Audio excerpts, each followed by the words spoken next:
Hey guys, Neil here, the real loss boss, the personal trainer that's lost over 250 pounds. And one thing that I've been really passionate about on my weight loss journey is the question, why? Why do we feel the need to over consume food? So it's really simple how we gain weight. If you have a weight issue, it is because at some point in time you have consumed more calories than what you have burned. And the body is a super efficient energy storage system. So those excess calories you've eaten, it doesn't chuck those out the window.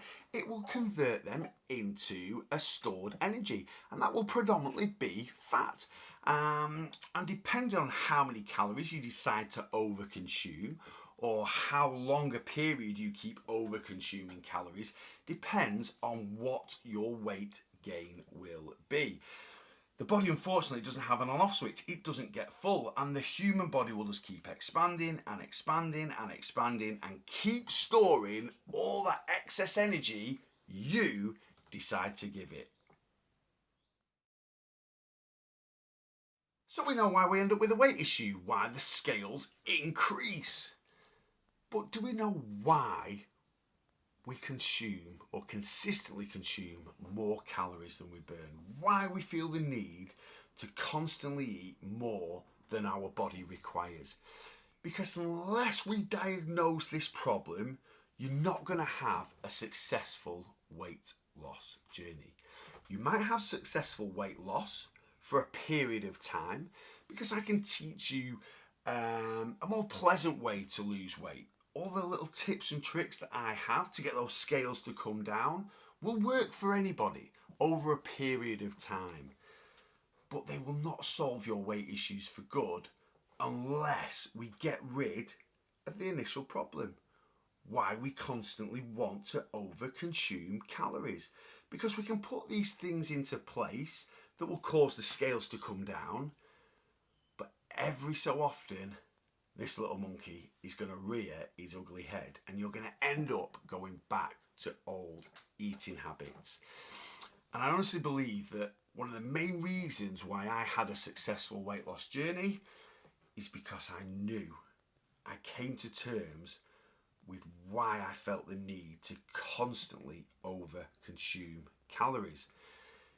And when I took those things out of my life, it was only then when I was able to conquer my weight issues. So I started gaining weight from a young age, and when I first started having weight issues, was there a psychological problem? No, not really. I'm a big believer in genetics, that plays a part in why some people are more susceptible to weight gain than others. Combine that with I had a mother who was a feeder and I just loved food. We've got a package straight away to why I started to have weight issues. But then the psychological effect takes hold quite quickly, because I ended up with different types of bullying at school. And I don't just mean physical bullying, it's just looks that some people give you. I still class that as a type of bullying.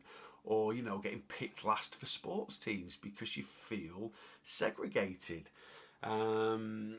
Other little things like I struggled to find clothes that fit me, etc, etc. And as you get to high school, it gets tougher. But the one constant thing in my life that brought me pleasure was food, and it's something I constantly turn to. Even when I look back at being a young age, if I had a tough day at school, I'd get home and I'd eat something, and that's just been the whole kind of path of how my life has run, to be honest with you. And as we get older, it gets easier to have more access to food, and whereas some people get addicted to alcohol or drugs because that makes them feel better about their life, mine was food. And I just consistently overconsumed calories because it made me feel better about myself. But then you end up in a catch-22 situation, because I had many times where I'd be over-consuming food, having a massive takeaway, and I'd hate myself why I ate it. But then it becomes, you know, you're eating because you hate yourself, but you hate yourself because you eat so much. And that's what I mean by catch-22. It becomes a really, really vicious circle. And like any addiction, it's hard to get out of.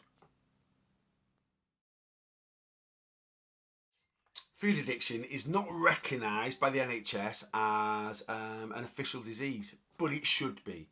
For me, obesity is a mental health disorder. And if you end up being obese, morbidly obese, or like me, super morbidly obese, food has basically become a substance abuse, just the same as drugs, just the same as alcohol. And I think unless we learn how to fight our addiction or manage our addiction, we're not going to have successful weight loss, because we're going to constantly turn back to that addiction because it makes us feel better about ourselves, like most addictions. And I think unless we can face the fact that we are addicted to food and why we have to turn to a substance to make us feel better, what is it in our lives that is requiring us to abuse something to make us either feel better about ourselves or even to punish ourselves because we feel we're not worthy of something? It's a big issue. And I'm sorry, but anyone that is obese, morbidly obese, super morbidly obese, is a food addict. And you need to start putting things into place to manage that addiction.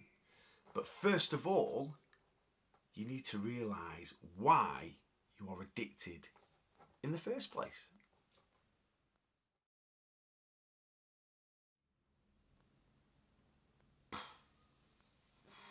This is a topic that's quite hard for me to discuss on camera, mainly because my father's not here anymore. And when people used to ask me what was the big trigger for your weight loss, I would say it's because my dad passed away from cancer in July 2013, about 7-8 months before I started my weight loss journey. And that just made me realise I was wasting my life. And when I combine that with the fact that my physical and mental health was rock bottom at the time, again, just those little things all come together and boom, I'm going to sort this out. I'm going to have a successful weight loss journey. If I'm being totally honest, a chunk of that is true, but my father passing away took a lot of pressure off my shoulders.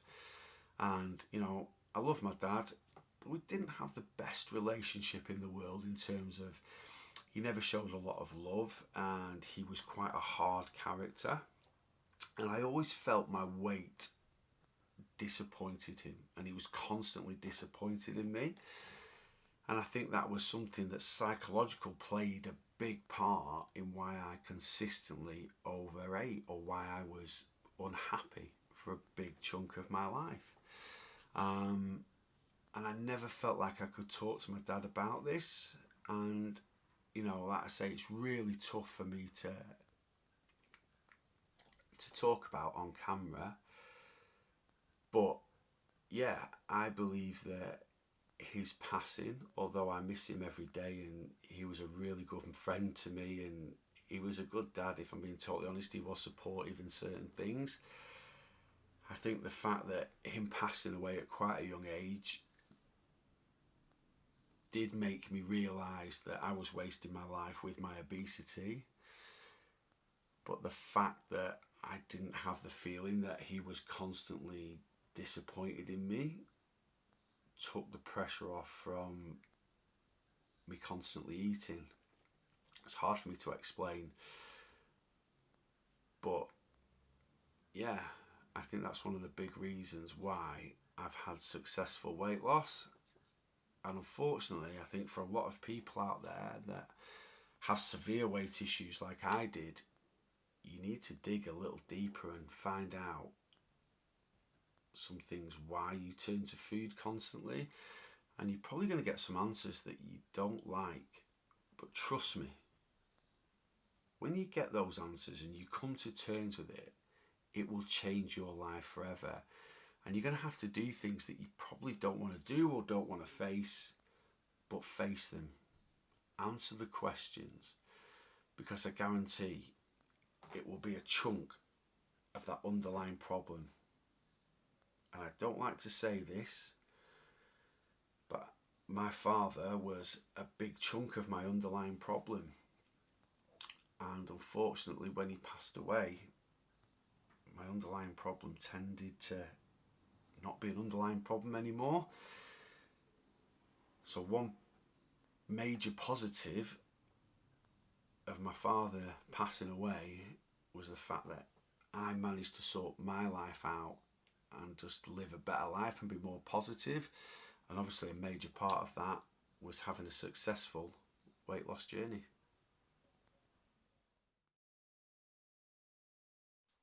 No, an addict will always be an addict. The difference is a recovering addict has learned to control their addiction. An alcoholic might not have drunk alcohol for 10 years, but they still work every single day not to consume alcohol. Of course, like anything, it gets easier with time. I am a food addict. I was a food addict 10, 20 years ago. I will be a food addict in 10, 20, 30 years' time. But I have learned to control my addiction. The first steps were facing my demons and then making some changes to my lifestyle that made me feel better about myself, that made me feel better about my life. And this reduced the need for me to keep turning to food. I've then put things into my lifestyle, not for a short period of time, for the rest of my life, that has allowed me to control my food intake and again made me feel better about myself and given me a little bit more flexibility and freedom with what I'm allowed to eat. And if I combine that with the approach that I've took to weight loss, which is different to all the ways we get told that we have to do to lose weight, that has led me to have a successful weight loss journey. I will always be an addict, but remember, I have just simply learned to make some changes that has allowed me to control it. And that is what I want to do for you guys, to help you guys conquer your demons, change your approach to weight loss. So not only do you lose weight, you maintain that weight loss and never, ever, ever have weight issues ever again.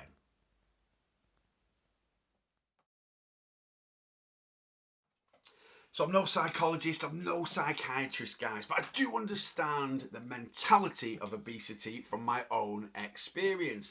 And for me, depending on how severe your weight issues are, is going to determine how deep you need to look to find the issues of why you turn to food to make you feel better.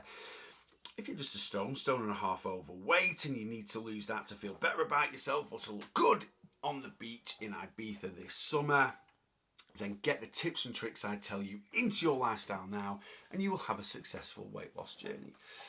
But if you are obese, morbidly obese or super morbidly obese, I'm afraid you're going to have to dig a little deeper, guys, and you're going to have to probably face some things you don't want to face. And it could be a number of things. It could be family, a bad relationship, friends, your job, a culmination of all those things. It could be something that's happened historically in the past.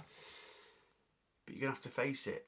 You're going to have to get some answers and then make some changes. But I can guarantee you one thing, honestly.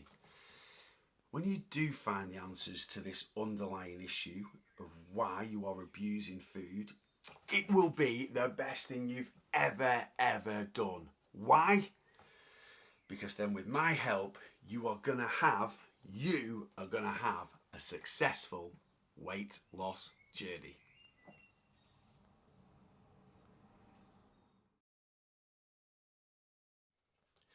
So there we go, guys. I know we got a little bit deep there, but I hope it's given you a little bit of food for thought. No pun intended.